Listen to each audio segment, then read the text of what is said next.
Welcome to I dream. నేను మీ Harsha Kamal. So brain chip మనం ఇంతకుముందు విన్నాం, దీని గురించి సినిమాలో చూసాం, కానీ నిజ జీవితంలో కూడా ఇప్పుడు జరిగే సిచ్యువేషన్ వచ్చింది. ఎందుకంటే అలా ఉంది ఎలాన్ మస్క్ కొత్త విప్లవం. సో దీని గురించి మాట్లాడేందుకు మనతో పట్టున్నారు న్యూరో సర్జన్ డాక్టర్ రంగనాథన్ గారు. వారితో మాట్లాడదాం. నమస్తే సార్. నమస్తే సార్. విన్నాము అంతే, ఇంత తొందరగా వస్తుంది, ఇది ప్రాక్టికల్గా కూడా జరుగుతుంది అని కొంత తక్కువ ఎక్స్పెక్టేషన్స్ ఉండే, బట్ ఇది జరుగుతోంది బ్రెయిన్లో చిప్. దీని గురించి ఒకసారి మీలాంటి వాళ్ళు చెప్తే బెటర్. ఈ బ్రెయిన్ చిప్ అనేది మొట్టమొదటిసారిగా అయితే మామూలుగా మనిషిలో అయితే పెట్టడం జనవరిలో జరిగింది. కానీ దానికి ముందు ఎన్నో ప్రయోగాలు జరుగుతూ ఉన్నాయి. ఎలాన్ మస్క్ గారు స్థాపించినటువంటి న్యూరాలింక్ అని న్యూరో టెక్నాలజీ సంస్థ ఒక స్టార్టప్. దానికి ఎంతోమంది ఇది, ఎందుకంటే ఆ ఎలాన్ మస్క్ మీద ఉన్నటువంటి ప్రజల తాలూకా నమ్మకం అంతా, అంటే ఈయన ఏం చేసినా బాగా చేస్తాడు, ఒక ఎక్సెంట్రిక్ ఎంటర్ప్రినర్ ఆయన. అందుకని న్యూరాలింక్లో అది పెట్టగానే కొత్తగా స్టార్ట్అప్ అంటే ఎవరైనా ఫైనాన్సింగ్ ఉండాలి కదండి. కోట్లాది రూపాయలు వచ్చాయి. ఓకే, అంత నమ్ముతున్నారు. ఆయన 2015లోనే దానికి ఈ స్టార్టప్కి గవర్నమెంట్, అమెరికా గవర్నమెంట్ FDA వాళ్ళు ఇది ఇచ్చారు పర్మిషన్. అంటే కోతుల మీద, కొన్ని ఎనిమల్స్ మీద ట్రై చేయాలి. మరి ఏదైనా ప్రయోగం ఉండేటప్పుడు ఏంటంటే కొత్తలో కొన్ని ఇబ్బందులు వస్తూ ఉంటాయి. సైన్స్ అన్నది అంతే. సైన్స్ అన్నది నిరంతర ప్రగతి, ఒక ప్రవాహం లాంటిది. దాన్ని అటకట్టి ఎవరు వేయలేరు. మరి దానికి ముందు ఉన్నటువంటి ఒడిదొడుకులు, ఏదైనా కొత్త మందే వచ్చింది అనుకోండి, దాని ముందు ఎంత ప్రయత్నం కావాల్సి ఉంటుంది. కోవిడ్ వ్యాక్సిన్ వచ్చింది, అసలు అంత తొందరగా వచ్చుద్దా కోవిడ్ వ్యాక్సిన్ అనుకున్నారు. మరి లక్షల కాదు కోట్లాది మంది ప్రపంచమంతటా కూడా ఎంత చక్కగా ఉన్నారు, గాలి తీసుకుంటున్నారు అని అంటే ఆ తాలూకా సంజీవుని తాలూకా మత్స్యం కదా. అలాగే సైన్స్ అన్నది జరుగుతూ ఉంటుంది, ఇంకా దాన్ని ఇది ఆపేదానికి లేదు. ఈయన ఏ రోజు ఇన్ని జంతువులు చనిపోయి అతని మీద కొన్ని కోర్టులో కేసులు, ఎందుకంటే అనిమల్ రైట్స్ యాక్టివిస్ట్ ఉంటారు, వేసినా కూడా అతను వెనకంజ వేయలేదు. తను ఏదైతే నమ్ముకున్న సిద్ధాంతాన్ని, ఏదో ఒక రోజు నాడు నేను మనిషి మెదడు లోపల చిప్పు పెడతాను, చేతులు కాలు పనిచేయాలి వ్యక్తుల్లో, మెదడు లోపల వచ్చినటువంటి ఆలోచనని, సంకేతాలని పనులుగా తీర్చిదిద్దేటువంటి ఒక ఆలోచన వచ్చింది. దానికి నిజానికి ఆయనకే వచ్చింది ఒరిజినల్ ఐడియా. ఓ రోజు ఏదో మీటింగ్కి వెళ్ళి బయటకు వస్తున్నాడట. వస్తున్నప్పుడు ఆయనకు అనిపించింది, మనం బయటకు వెళ్ళి డ్రైవర్ని ఫోన్ చేసి ఒక వెహికల్ తీసుకురా ఎందుకు చెప్పడం, మన మనసులో అనుకున్నాం అనుకున్న ఆ వెహికల్ నా దగ్గరికి వచ్చేయాలి అని. వెహికల్ వచ్చేస్తే ఎలా ఉంటుంది, మరి అదే కార్యరూపం అయింది. అలాంటిదే ఈ బ్రెయిన్ చిప్. జనవరిలో బ్రెయిన్ చిప్ అనేది ఒక వ్యక్తిలో అతను అమర్చాడు. ఆయన కాలు చేయకుండా యాక్సిడెంట్ వలన అచేతనంగా ఉండేటువంటి ఒక వ్యక్తికి అతను మళ్ళీ ఇంకొక జన్మ ఇచ్చినట్టు అయింది. చాలా కొంతమందికి అయితే ఉపయోగకరం, ఒక మనిషికి ఏ విధంగా ఉపయోగపడచ్చు. అండ్ దీంతో పాటు కంట్లో కూడా చిప్స్ అంటున్నారు, మరి అది ఏ విధంగా ఉపయోగపడచ్చు, ఎంతవరకు? అది తర్వాతది. ఓకే, అది కూడా బ్రెయిన్ ఎలాన్ మస్క్ చేస్తున్నాడు. ఫస్ట్ మనం ఇది మాట్లాడుకునేటట్టయితే అప్పుడు జనవరిలో ఒక చిప్ పెట్టారు. ఒక 1040 ఎలక్ట్రోడ్స్ బ్రెయిన్ లోపల ఉండి ఒక చిన్న రోబోతో మెదడు లోపల చిన్న రంధ్రం స్కల్ పుర్యభాగంలో చేసి అమర్చారు. అప్పుడు చాలామంది అనుకున్నారు దీనివల్ల కాంప్లికేషన్స్ ఉంటాయి, న్యూరో సర్జరీ కమ్యూనిటీ కూడా ఏదో కాంప్లికేషన్ వస్తుంది, ఈ చీమ్ పడుతుంది, బ్లడ్ లోపల తయారవుతుంది, అసలు తర్వాత ఈయన చేయగలడా, ఎక్కువ మాట్లాడుతున్నాడు అని. కానీ మళ్ళీ 10 రోజుల క్రితం మళ్ళీ ఇంకొకరికి వేశాడు. అంటే ఇంకా మరి దానికి స్టాండర్డైజ్ అయిపోయింది. అంటే ఇంకా దాన్ని ఆపే శక్తి ఎవరికి లేదు. అదే కాకుండా ఈ సంవత్సరాంతం లోపల ఇప్పుడు మనం ఇంకా 5 ఆగస్టులో ఉన్నాం, ఇంకా నెక్స్ట్ 4 నెలలు ఇంక 8 మందికి చేస్తారట.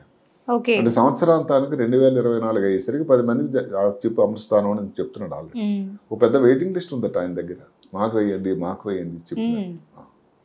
ఎవరికి ఎక్కువ ఉపయోగకరం సార్ ఇది? ఇతను ప్రస్తుతానికి ఆలోచన ఏంటంటే ఎవరైతే కాలు పని చేయకుండా దెబ్బ తగిలిన తర్వాత ఏది స్పైనల్ కార్డ్కి, వాళ్ళ కోసం ముఖ్యంగా ఏమిటి ఏదైనా ఆలోచన వచ్చిందని, నేను ఇప్పుడు కంప్యూటర్ తాలూకా కర్సర్ కదపాలి, సోషల్ మీడియాలో ఏదో పోస్టింగ్ చేయాలి, వీడియో గేమ్ ఆడాలి, చేతులు కాలు పని చేయట్లేదు, ఎట్లా చేస్తాడు?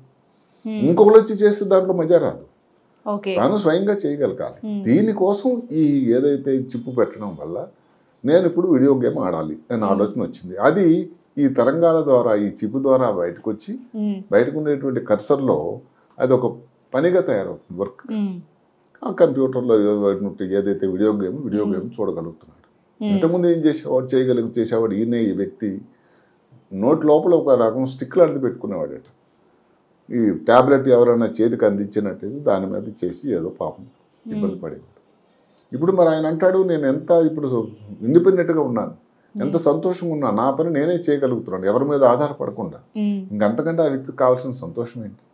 ప్రస్తుతానికి చేతులు కాలు రావడానికి ఇది వైద్యం జరగడానికి ఆస్కారం లేదు, కానీ తన పనులు తను నిర్వర్తించుకుంటగలుగుతున్నాడు కదా. అలాంటిదే మళ్ళీ ఈ 5 రోజులు 6 రోజులు 10 రోజుల క్రితం జరిగింది ఒక ప్రయోగం. 2 వ్యక్తి చేశాడు.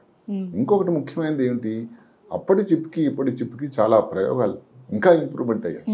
మొదటిసారి చిప్ పెట్టిన తర్వాత మధ్యలో ఆ స్లిప్ జారిపోయింది, దానిలో ఉన్న కొన్ని ఎలక్ట్రోడ్స్ సరిగ్గా పనిచేయలేదు, ఇంకా అయిపోయింది ఎలన్ మస్క్ పని అనుకున్నారు అందరూ.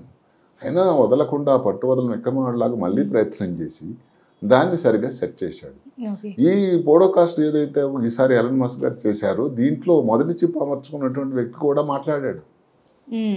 నేను ఇప్పుడు ఆరోగ్యంగా ఉన్నాను, మీ ఎదురుగా మాట్లాడుతున్నాను, నేను చేయగలిగినటువంటి పనులు నా అంతా నేను చేయగలుగుతున్నాను అనేటువంటి ఒక ధైర్యాన్ని ఒక సంతోషాన్ని ప్రకటించాడు ఆ ప్రజలందరి ముందు. ఇప్పుడు రెండో వ్యక్తికి ఇప్పుడు ఏమైనా జరిగింది, ఆ చిప్ అనేది ఒక సైజు కూడా చిన్నగా అయింది కొంచెం.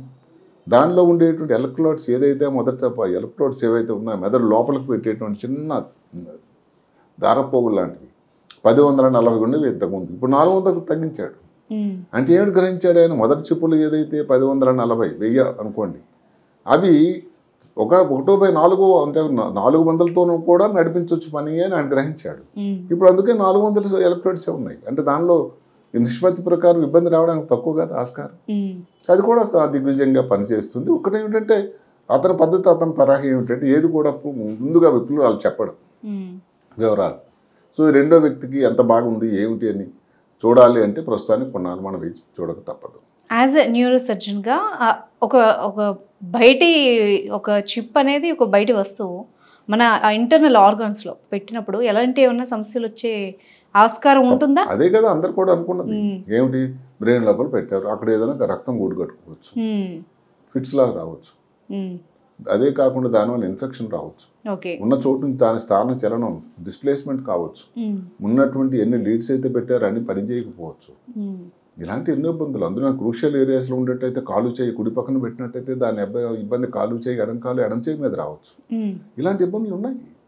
అవన్నీ అతను అనుకున్నా కూడా అధిగమించి ఈ రోజున రెండో చిప్పు పెట్టడానికి సరిగదా ఇంకొక 8 చిప్పులు ఈ సంవత్సరాంతం ఒకరు పెట్టడానికి ఉద్యుక్తుడు అవుతున్నాడు. దానికోసం ఎంతోమంది వాలంటీర్స్ రెడీగా ఉన్నారు వెయిటింగ్ లిస్టులో అన్నది ఇది చాలా సైన్స్కి సైన్స్ తాలూకా ప్రగతికి చాలా గొప్ప ఉదాహరణ. అవును, ప్రాబ్లమ్స్ ఏవైనా అయి ఉండొచ్చు, బట్ ఇది ఒక గొప్ప ఆవిష్కరణ. అంటే ప్రొసీజర్ అనేది ఇన్వేజివ్ ప్రొసీజర్ అంటాం. ఏదైనా శరీరం లోపల అమర్చేది సింపుల్గా ఇచ్చేటువంటి మనం ఐవి లైన్ వల్ల వస్తుంది కదా, అలాంటప్పుడు ఇలాంటి ఇబ్బంది రాకుండా ఎలా ఉంటుందని ఎలా అనుకుంటాం. ఇప్పుడు నెక్స్ట్ స్టెప్ ఏమొచ్చిందంటే కంటిలో చూపు గురించి. ఎవరికైతే కంటిలో చూపు లేని వాళ్ళు అందులుకున్నారో వాళ్ళకి చిప్పు పెట్టడంలో కూడా సాధ్యమైంది. అంటే ఎలా సార్, లెన్స్ లాగా ఉంటుంది అది? మనం అది కూడా చిన్న చిప్పే. ఈ మధ్య కాలంలోనే ఎక్కడ మరి మన షికాగో ఇలినాయిస్ యూనివర్సిటీ టెక్నాలజీలో పెట్టారు. అది వాళ్ళు పెట్టిన టెక్నాలజీ, అది ఎలన్ మస్క్ కంపెనీ కాదు, వేరే కంపెనీ. 24 చిప్పులు అమర్చారు మెదడు లోపల, చిన్న చిన్నవి. ఎవరు అతను ఇప్పుడు 56 సంవత్సరాలు అయింది. 16 సంవత్సరాలప్పుడు ఎడమ కన్ను చూపు పూర్తిగా పోయింది, 44 సంవత్సరాలప్పుడు కుడి కన్ను చూపు పోయింది, ఇప్పుడు 2 కళ్ళు కూడా అతనికి ఏమాత్రం పూర్తిగా చూపు లేదు. అలాంటి వ్యక్తిని ఆ షికాగో యూనివర్సిటీ వాళ్ళు సెలెక్ట్ చేసుకుని బుల్లాడని ఆయనకి ఇది పెట్టారు. వాళ్ళ ఎక్స్పెక్టేషన్ ఏమిటంటే ఇప్పుడు చిప్పు పెట్టారు. చిప్పు ఎలాగంటే మెదడు లోపల ఆ మెదడుని ఒక స్టిమ్యులేట్ చేస్తుంది, దాని తరంగాలు కరెంట్ తరంగాలు మొదలవుతాయి. ఈ కరెంట్ తరంగాలు ఏవైతే ఉన్నాయో అక్కడ నుంచి ప్రవాహం చేసి ఏదైతే మెదడు లోపల ఏదైతే ఉందో ఆ ప్రాంతంలో కంటి చూపు కోసం వచ్చే పర్సెప్షన్ అనమాట, ఏదో కనబడుతుంది అన్నట్టు చేయగలిగిన సామర్థ్యం, మళ్ళీ న్యాచురల్ లైట్ లేకుండా అలాంటి సామర్థ్యంతో ఈ చిప్పు పనిచేస్తుంది అని. ఇప్పుడు భారతదేశంలో ఇప్పటికి 8 మిలియన్లు ఉన్నారు అందులో, ప్రపంచం అంతటా 43 మిలియన్లు ఉన్నారు. అసలు చాలా చూపు తగ్గిపోయిన వాళ్ళు 243 మిలియన్లు ఉన్నారు. వీళ్ళందరికీ ఎంత గొప్ప సంతోషం వార్త అండి. అసలు న్యూస్ పేపర్లో ఏమిటంటే coming soon hope and vision, ఒక ఆశ, అదే కాకుండా చూపు కూడా దగ్గరలో ప్రజలకు రాబోతుంది అనేటువంటి గొప్ప వాత. స్పెయిన్లో చేశారు ఇంకొకరికి, స్పెయిన్లో వాళ్ళు 4 వాలంటీర్లకు వేశారు. అదే కాకుండా కాలిఫోర్నియా యూనివర్సిటీలో 6 వాలంటీర్లకు వేశారు.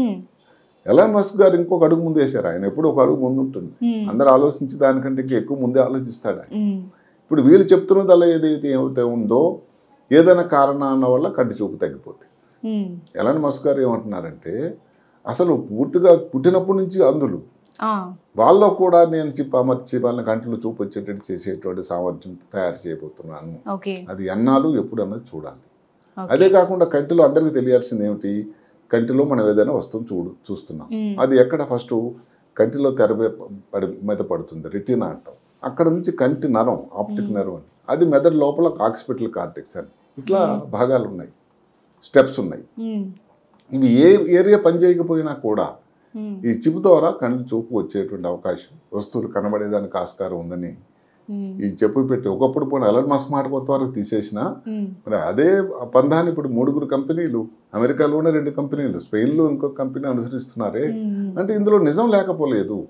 ఇంకా ముందు ఏదైతే ఉందో సైన్స్కి ఈ చిప్పు టెక్నాలజీ అనేది ఇంకా వ్యాప్తి చెందుతుంది అని కూడా అనుకోవచ్చు. Thank you very much sir, చాలా యూస్ఫుల్ ఇన్ఫర్మేషన్ ఈరోజు ఇచ్చారు. Thank you.